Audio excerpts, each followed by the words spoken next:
Welcome আমার প্রিয় ছাত্রছাত্রীরা। আমি তোমাদের জন্য নিয়ে চলে এসেছি তোমাদের চতুর্থ শ্রেণীর দ্বিতীয় পার্বিক মূল্যায়নের 2025 সালের প্রশ্নপত্র। এই প্রশ্নপত্র তোমরা অনেক স্কুলেই হুবহু পাবে, বা এই প্রশ্নপত্রগুলো করলে তোমরা অনেক প্রশ্ন তোমাদের পরীক্ষাতে কমন পেয়ে যাবে। চলো আসলে শুরু করি। আমাদের প্রথমেই দেখো, এবারে 30 নম্বরের টোটাল প্রশ্ন থাকছে। দেখো, পূর্ণমান 30 এবং সময় এখানে থাকবে তোমাদের 60 মিনিট। তোমরা প্রথমে তোমাদের বিদ্যালয়ের নাম, এখানে পরীক্ষার্থী তোমার নাম, তোমার বিভাগ এবং তোমার রোল নাম্বার লিখবে। তারপরে শুরু করব আমরা আমাদের প্রশ্নপত্র। একের দাগে এখানে মোট 5টি এমসিকিউ টাইপের কোশ্চেন রয়েছে, যার মধ্যে প্রথমে বলেছে মঙ্গল গ্রহের বুকে নেমেছে সন্ধানী যান। মঙ্গল গ্রহে কে গেছিল? মঙ্গল গ্রহে গেছিল কিউরিওসিটি। ক্যাসিনি গেছিল শনি গ্রহে এবং চন্দ্রযান চাঁদে।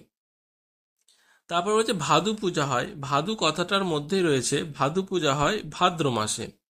তারপর মানুষের প্রথম কাজের ধাতু, মানুষ প্রথম তামাকে কাজে লাগিয়েছিল। ঘতে বলেছে সাপের বিষ থাকে দাঁতের নিচে, চোয়ালে না জিহ্বায়, এটা হবে দাঁতের নিচে। ওয়াতে উঁচু গাছের ডাল থেকে ফল পাড়তে আমরা তীর, বর্ষা নাকি লগি ব্যবহার করি? অবশ্যই আমরা লগি ব্যবহার করি। দুয়ের দাগের প্রশ্নে চলে আসছি। দেখো, দুয়ের দাগে বলেছে কিছু আমাকে এখানে অলরেডি উত্তরগুলো দিয়ে দিয়েছে, কোনটা কোথায় বসবে সেটা দেখতে হবে। দেখো, কত বলেছে ছায়ার দৈর্ঘ্য সবচেয়ে ছোট হয়, এইটার উত্তর হবে এইটা, দুপুর 12টায়। তারপর হচ্ছে স্কোয়াশের চাষ হয়, স্কোয়াশের চাষ হয় দার্জিলিং এ, এই যে এখানে রয়েছে দার্জিলিং। গতে বলেছে কুকুরকে পোষ মানানো হয়েছিল কিসের জন্য? বলতো যে আত্মরক্ষার জন্য। ঘতে বলেছে যারা সোলার কাজ করেন তাদেরকে কি বলা হয়? তাদেরকে মালাকার বলা হয়ে থাকে। আর ওয়াতে বাজি পটকা হলো একটি দাহ্য বস্তু।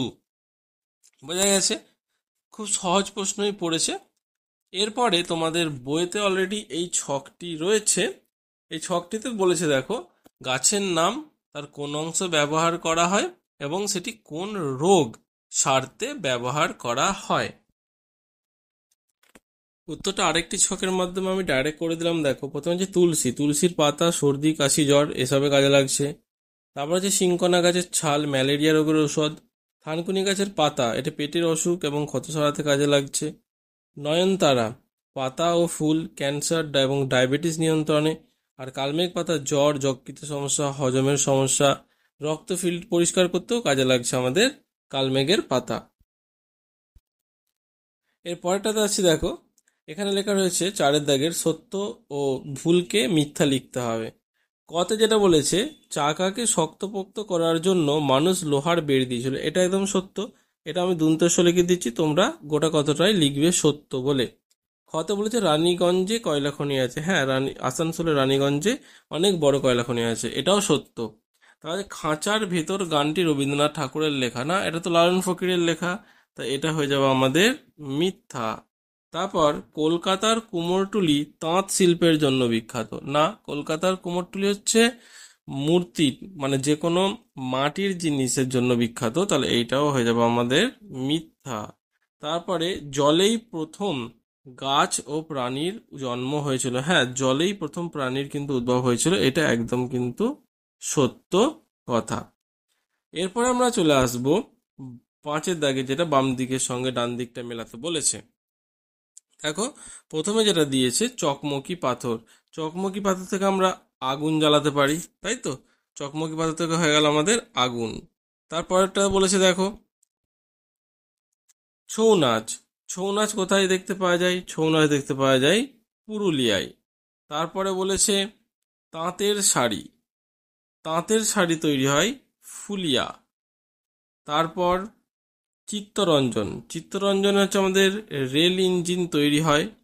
এবং সবশেষে বলেছে চাউমিন, চাউমিন ময়দা থেকে তৈরি হয়, সেজন্য চাউমিন খাওয়া কিন্তু স্বাস্থ্যের পক্ষে খুব একটা ভালো নয়।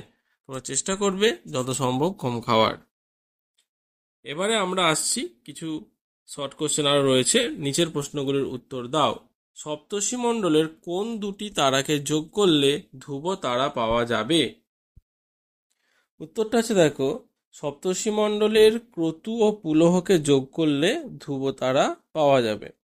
তারপরে ক্ষয়ের দাগের প্রশ্নে চলে আসছি। সেখানে বলা রয়েছে ক্ষয়ের দাগের কৃত্রিম উপগ্রহের সাহায্যে আমরা কি কি জানতে পারি। এটা যদিও 1 নম্বরের প্রশ্ন নয়, আরও একটু বেশি নাম্বার দেওয়া দরকার ছিল, কিন্তু তাও উত্তরটা আমি লিখে দিচ্ছি।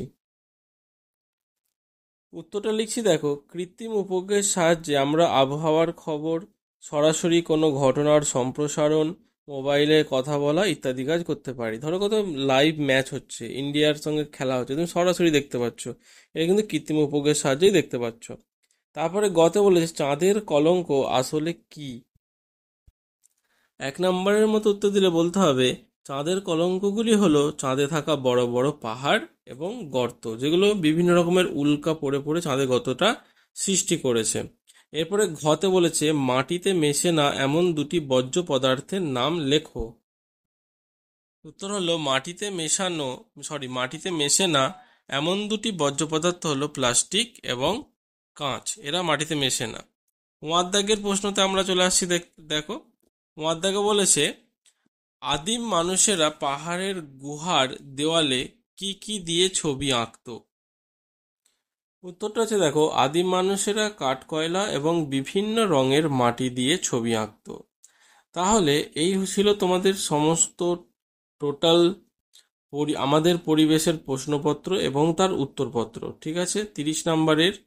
এবং আমি তোমাদের আরও প্রত্যেকটা সাবজেক্টের আমি দিয়ে দেবো প্রশ্নপত্র, তোমরা প্র্যাকটিস করে যেতে পারো। তার জন্য কিন্তু অবশ্যই তোমাদের আমাকে এই চ্যানেলটিকে সাবস্ক্রাইব করে নিতে হবে। সব থেকে প্রথমে সাবস্ক্রাইব করে নাও এবং পরের ভিডিওগুলো পাওয়ার জন্য অপেক্ষা করো।